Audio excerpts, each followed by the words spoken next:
So thank you again for taking the time to meet with us today.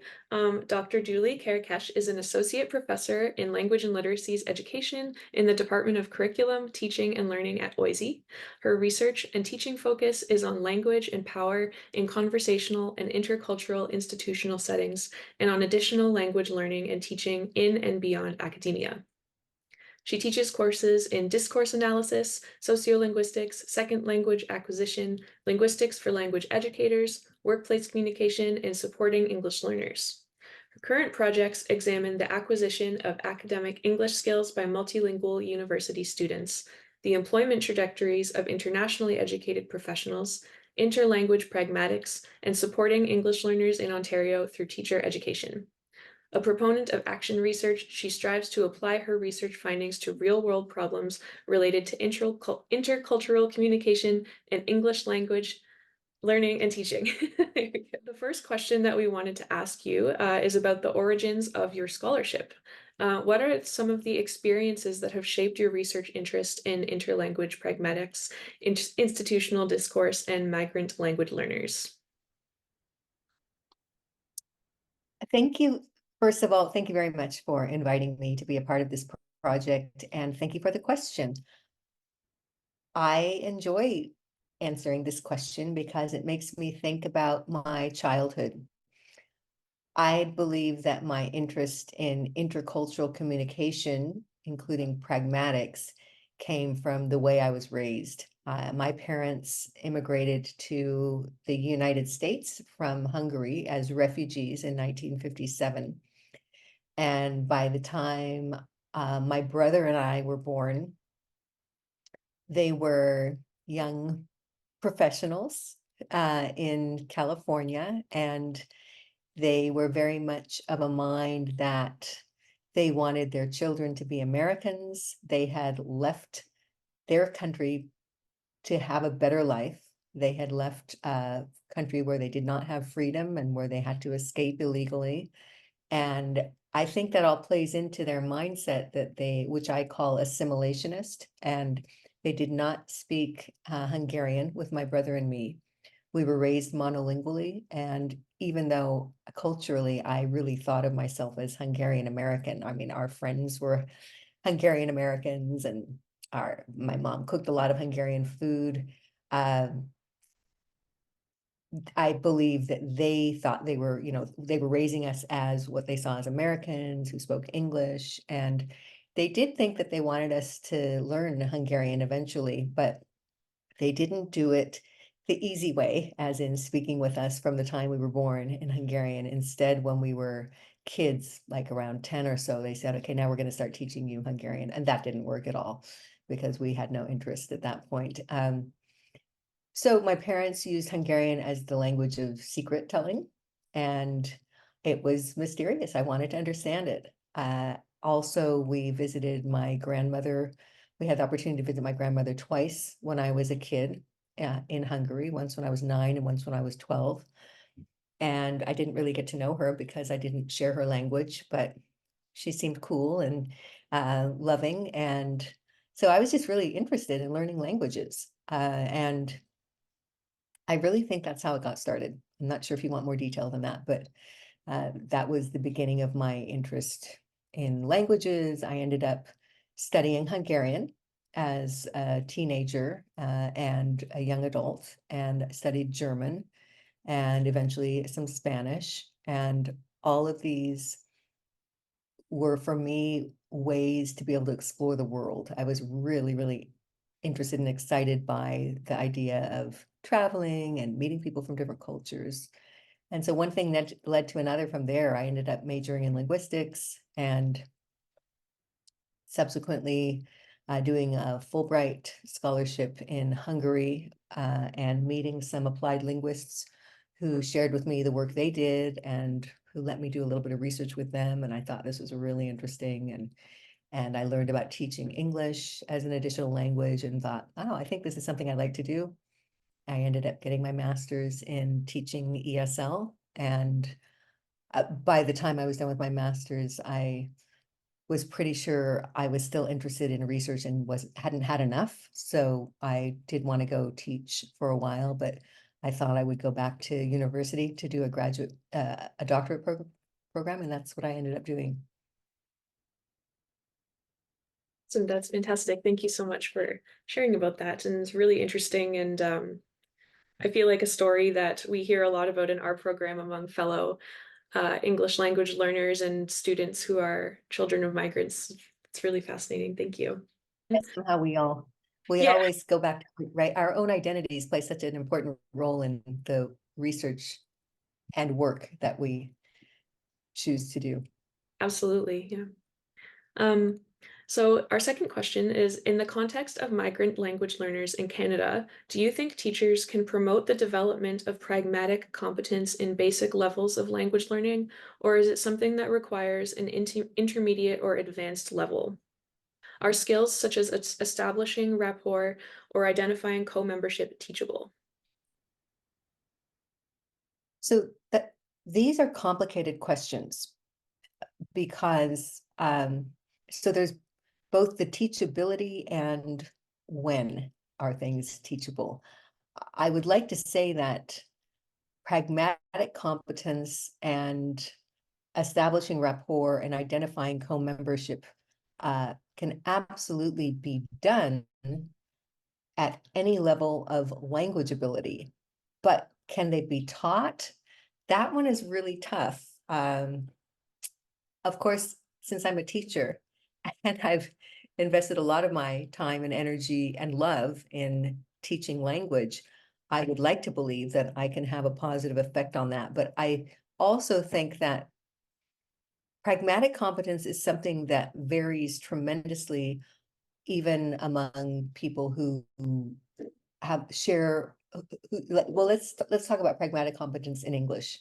Even people who are dominant English speakers, even people who grew up monolingually speaking English and nothing else, vary a lot in their pragmatic competence because it's tied in so much with other skills and tendencies, everything from whether you're introverted or extroverted to interpersonal skills to what kind of experiences you have gained, say, in the workplace in terms of communicating with people who share your communicative style or who have different communicative styles from your own.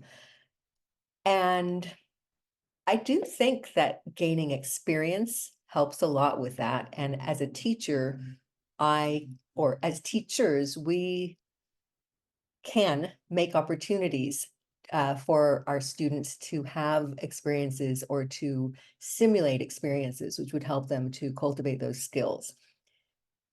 But at the same time, I think there are some people, I don't know whether I can say naturally, but I'm going to say naturally have more pragmatic competence than others in terms of just being effective communicators in particular contexts. So you can also be really, really effective in one context, but less effective in another. Take, say, someone who communicates really effectively with adults, but doesn't know how to connect with children or something like that. So I do think that in the classroom, teachers and students can create opportunities to practice different kinds of communicating and to cultivate their pragmatic skills. But probably that won't completely replace having real world experience and being reflective on what works for you and what contexts. Can I just ask something, based on what you just answered? I found it very surprising to find this idea of morality, attached to there is something that you quote from Stevens and Norman, and they say that soft skills cannot be taught in the work environment, and it may be even immoral to try. So can you elaborate a little bit on this? Because I found it very surprising. How is morality a part of this? Is it ethical to impose a particular expectation? I think that ties in with this notion of fitting in. And sometimes people with 100% goodwill say, you know, we want you to be able to fit into this workplace environment, not necessarily realizing that that can represent a monocultural, imperialistic type of approach. Well, you know, why do you have to fit in to my way? And that's where we get into the celebration of diverse ways of communicating and reflecting on different ways of communicating effectively. So that's my interpretation of this notion of teaching soft skills potentially not being moral. And I'm not saying I prescribe to that at all, but I do feel strongly that we cannot expect that there's one correct way to do things. And even if there's a way that works for, say, me in my workplace and has worked for many years, the world is changing. The population of people I interact with, work for is changing, and probably the soft skills that are most effective are changing as well. And sorry, I just also wanted to add about rapport and co-membership. I have there's a very clear example in my mind from many years ago. And there have been many since, but I created a little video clip, which I sometimes use in my teaching, of two different people being interviewed for jobs. And one of them spoke fluent English as a Chicano native speaker. You know, his dominant language is Chicano English, which is a dialect of, you know, a little bit different from standard English, but not substantially in terms of the language that he used in the job interview. And the other person was a language learner whose language ability was somewhere between beginner and intermediate. And she had an interview with a customer service representative with whom she established amazing rapport and was hired. And they did this by establishing some co-membership. Turned out they were both moms. They both had difficulty scheduling their work life around their family life. They had to be flexible, but it was hard to be flexible because their children had needs, etc. And this was all communicated with with few words, no complete sentences, a lot of laughter, physical and gestures, and they had fun in the interview and it was successful. And for me, that's like a beautiful model of how rapport was established without needing to use a whole lot of language. Now, you could also say that the person being interviewed was lucky that she happened to be able to establish those connections, the co-membership. It was sometimes you are going to be interviewed by someone you have less in common with, and you can't necessarily just draw on some really obvious things that would help you to establish rapport. Yeah, thank you for elaborating on it and for sharing that example.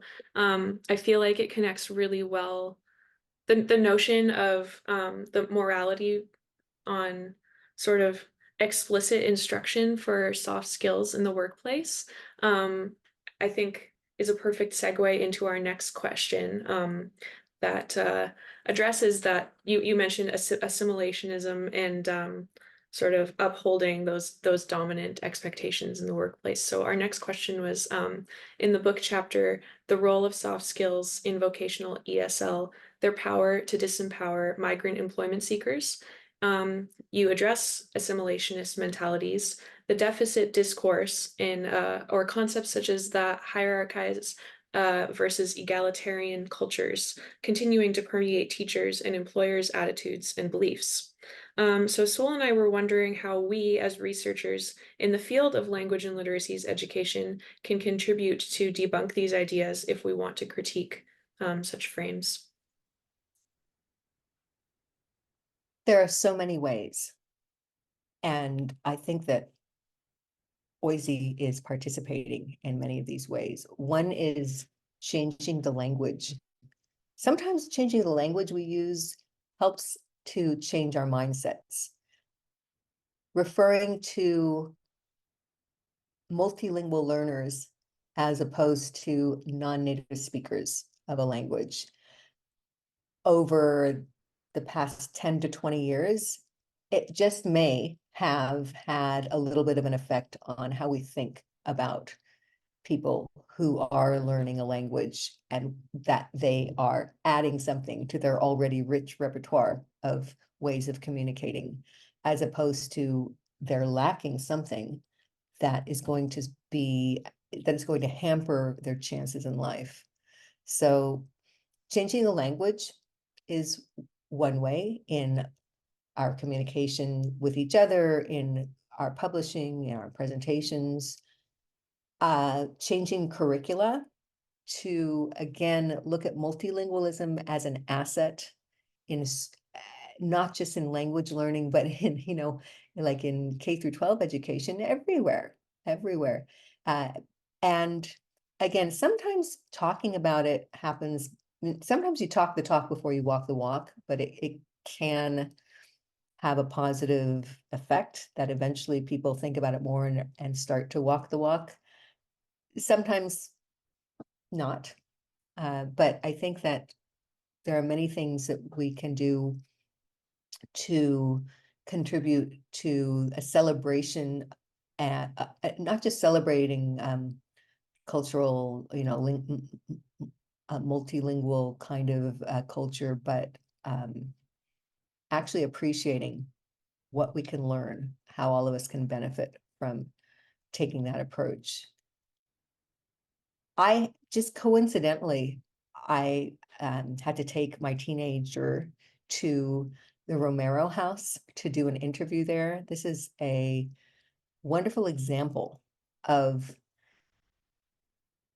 a way of celebrating diversity as a partnership and community building involving refugees, neighbors who aren't refugees, creating a community together.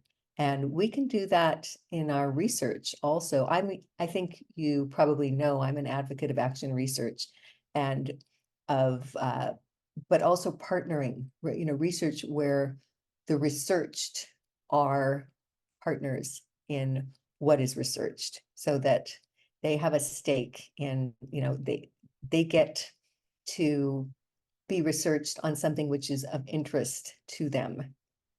And so I think that's another way that we can, let's see, your question was, how can we debunk some of these ideas of deficit mentalities? And I think working with people who aren't necessarily trained as researchers, but who are interested in our findings, who could benefit from our findings, creating research projects that will benefit the people who are being researched. That's awesome. Thank you. Yeah, I totally agree. OISE has been a really interesting experience in observing some of this change taking place. And even in this class, our research colloquium class, we've really already done some really interesting activities together in a group of many multilingual learners that seem to be really promoting that asset-based mentality towards having access to so many languages. So I think it's certainly a work in progress, and hopefully it's extending beyond just OISE as well. Yeah. Yeah, I just want to add something while you were answering this question. I was thinking I have a 5 years old and we came from Colombia in October. So our mother tongue is Spanish. And the teacher, the first time we met, and, he was very concerned about not being able to, talk with classmates and the teacher and not being understood. And then she said, oh yeah, the language barrier. And these metaphors are still used, and you were saying that's a point of departure. If we change, the way we name things, if we don't say it as a language barrier, but as a language opportunity, or, as an asset, as you were saying, that would, could totally change how we approach this. So I think that, yeah, we have so many metaphors that we are still using and not being aware of what they represent and what that, yeah, the implications, that they have. Great example. Yeah. And I mean, we don't want to be like, I'm not advocating for being in denial. If two people come together and they do not have a single word in common that they both understand, then their communication is going to not only look different from the communication between two people who do share a language, but it's also going to be limited. So we're not trying to deny that, but instead of focusing solely on the limitations and solely on the solutions to solving that deficit problem, look at all the other gifts that are possible through that process of learning each other's languages. Really great. Thank you again. In your last answer, you touched on being an advocate for action research methodology. I'm really interested in action research as well, and it's something I've been considering for my own dissertation. I'm looking at working in the Indigenous context with a community center in my city. So I've been considering an action research partnership with them as well. I'm really interested to hearing your answer to this question. A salient feature of your research is its contribution in terms of methodology and research methods being action research methodology. What skills should we as burgeoning researchers try to develop if we are interested in that approach?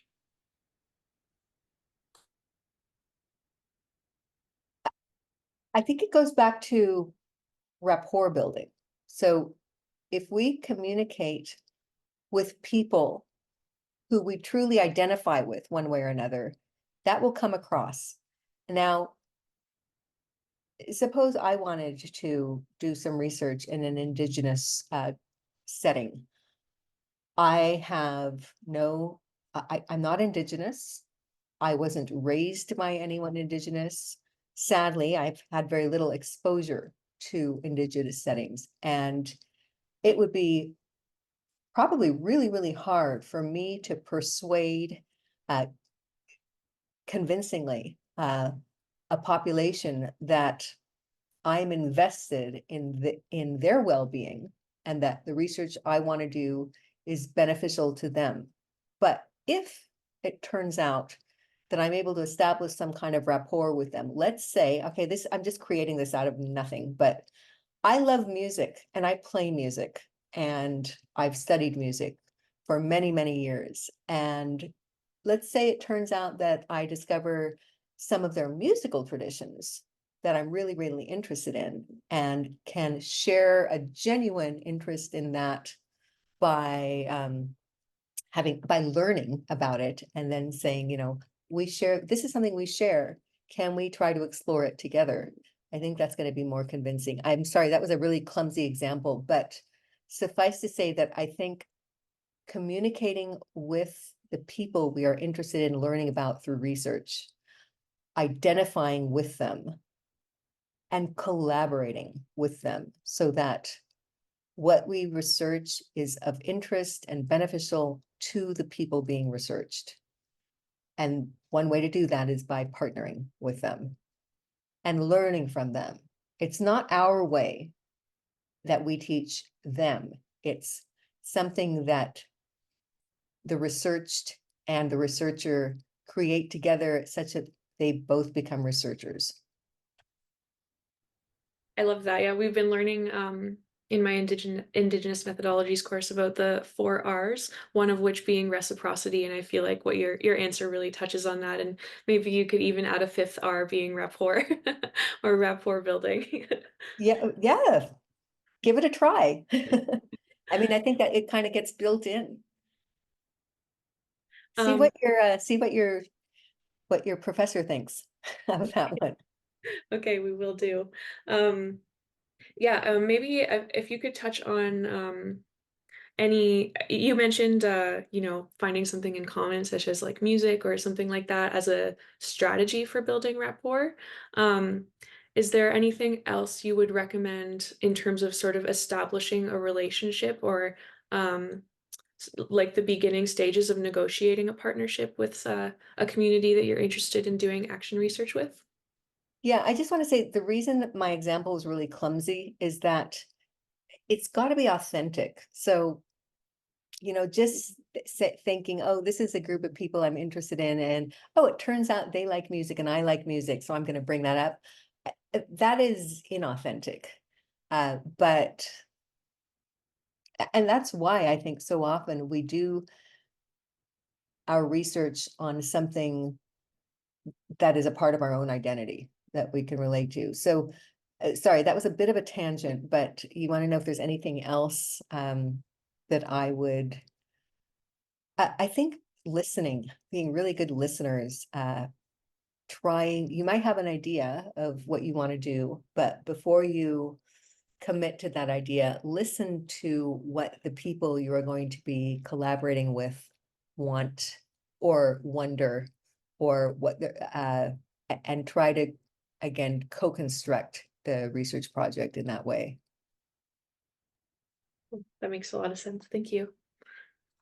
Okay. So our next question is related to one of the conclusions in your book chapter, Language Mentoring and Employment Ideologies, Internationally Educated Professionals in Search of Work. You say, we as language educators and service providers are tasked not only with assisting IEPs in their quests for jobs in Canada, but also with the responsibility of informing and educating those in power to understand the merits of embracing diversity. What are some research paths you envision for this task to be successfully carried out? So our work needs to demonstrate how it is beneficial to all. So very often we do research on people who, on or with, let's say with people who are not in powerful positions. Somehow, how we disseminate our work needs to reach people who are in powerful positions in such a way that they are convinced that our work is beneficial to them as well. So that, for example, carrying out diversity embracing practices is not just doing a service to people who currently are oppressed, but is actually doing a service to people in powerful positions because their lives will be even better. This can be communicated through our research by taking a collaborative approach, but also through dissemination, getting away from or beyond the ivory tower. So in the case of my work, the people in power are the employers. And what is in it for them to change their practices, to make them more equitable, to make them more multicultural? So I may know what it is that's beneficial to them, but I have to somehow find places to communicate that. And I think it really does mean going to conferences, which are not for academics, but, human resources conferences, or publishing in non-academic, in magazines, in giving presentations in TED Talks, things like that, that will reach the people who aren't in the ivory tower.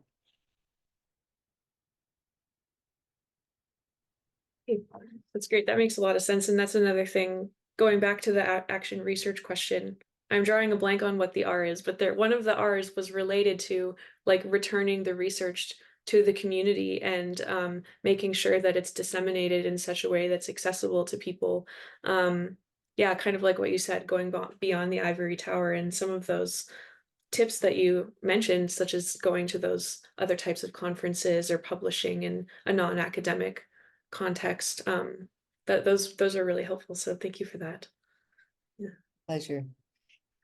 I think the irony is that if you get a tenure track position, at least in the early years, there's a lot of pressure to publish and get grants and teach in totally academic settings.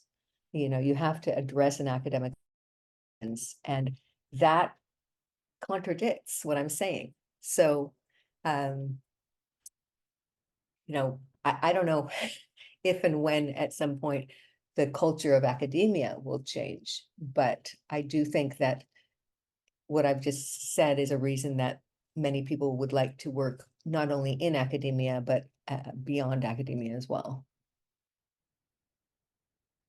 Great, yeah, thank you again. Okay, I'll ask one more question before we conclude. In the introduction of the book, you recently co-edited Language, Migration, and In/Exclusion in the Workplace.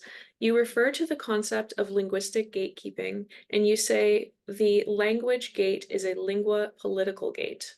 Can you please elaborate on this idea and its implications for those of us interested in the notion of language as capital? The language gate is a lingua political gate. That's right, yeah. Language choice, language use is always ideological. The language of power is the language of power because of who uses it. No particular language is inherently more powerful than another, is inherently, you know, better than another, but languages are valued to different degrees because of the contexts in which they're used, and those contexts are determined by who is using them. So the lingua political gate, so I that's what I mean, okay, that language is used for gatekeeping. People in authority positions are the gatekeepers who determine who gets in and who doesn't. And that is always colored by political ideologies.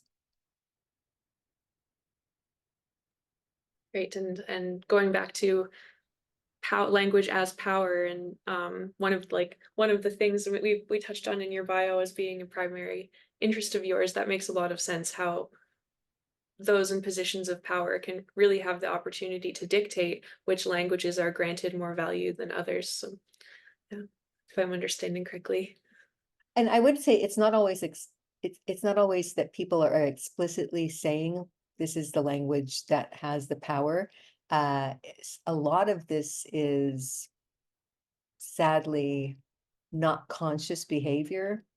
And I'll just relate a tiny example from my personal life. I am aware of how much power, how unfair it is that as a middle-class educated white woman who speaks English as her dominant language, I do wield power in many settings. And I happened to break my ankle while I was traveling over the summer in a country where I did not speak the language, Italian. And what I realized there, when I do speak a number of other languages, and unfortunately they were not very helpful for me. But what I realized around me is how the expectation of everyone is that, you know, either you do or you don't speak English. Sorry, I don't speak English. There's not like, oh, you know, let's try these other languages. Let's try German. Let's try French. It's really, there's this default. And now, of course, they knew I came from Canada. They knew that I did speak English, but it just really made me realize how, and then when I talked with friends who said, well, did they speak English? How did you communicate? That there's this expectation that people are supposed to speak English. It's not like, you know, think about, again, in terms of language changing the way we think. What if people had said, well, were you and they able to find a common language? That wasn't what was asked. It was, were you able to speak English with them? And it really made me, it was just a reminder for me how there's this assumption from both people who do speak English and people who don't speak English that English is a language that one is expected to be able to rely on for in international settings, at least this particular one. And And I hope it's not always going to be that way. That's a really interesting example. Yeah, I hope your ankle's okay. And out of curiosity, were you able to find a common language? I found there was one nurse who spoke a little French, and my French is very weak, but I've been learning it since I moved to Canada, and or well, I should not. I moved to Canada a long time ago, but I spent a couple of years trying to learn some French, so we were able to communicate in a little bit of French. And there was one nurse who spoke a little bit of English, and but other than that, and my Spanish helped me a tiny bit with some Italian, but by far the biggest help was Google Translate. Makes sense. Yeah. Thanks. Good technology coming in handy there. Yeah. Can I just add something? When you were talking about gatekeeping, I think this is such a powerful concept, and I'm exploring, how English is the language of science, and I want to see, how plurilingual speakers have to, have all this pressure to publish in English.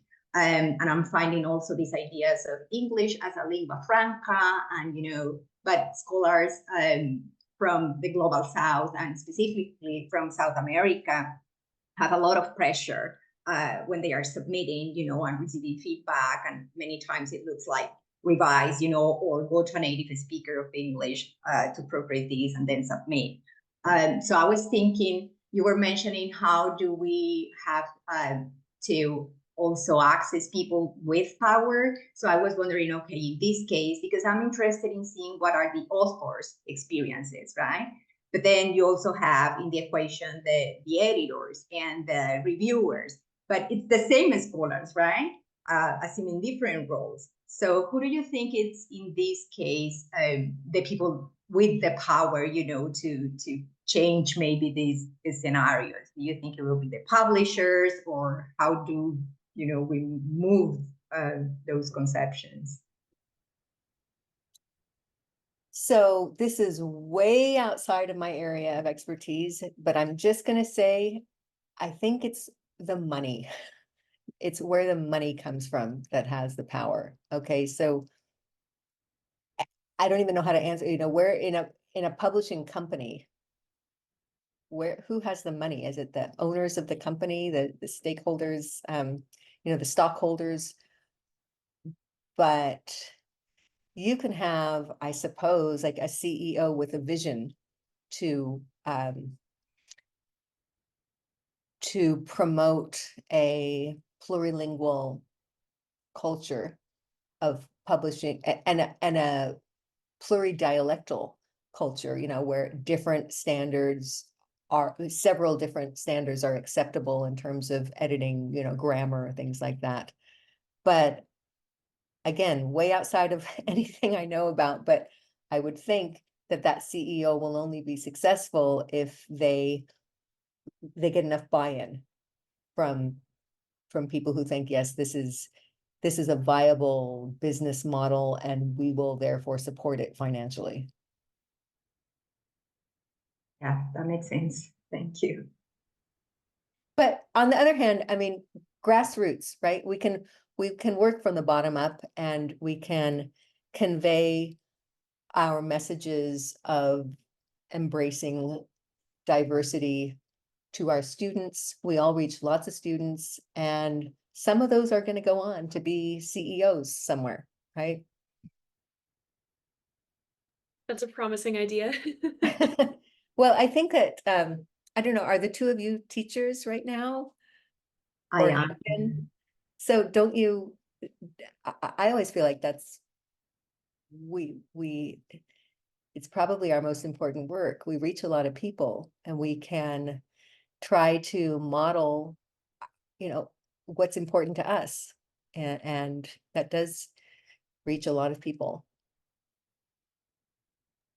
That's very true. Yeah. And definitely an inspiring notion. So it's a helpful reminder. Thank you.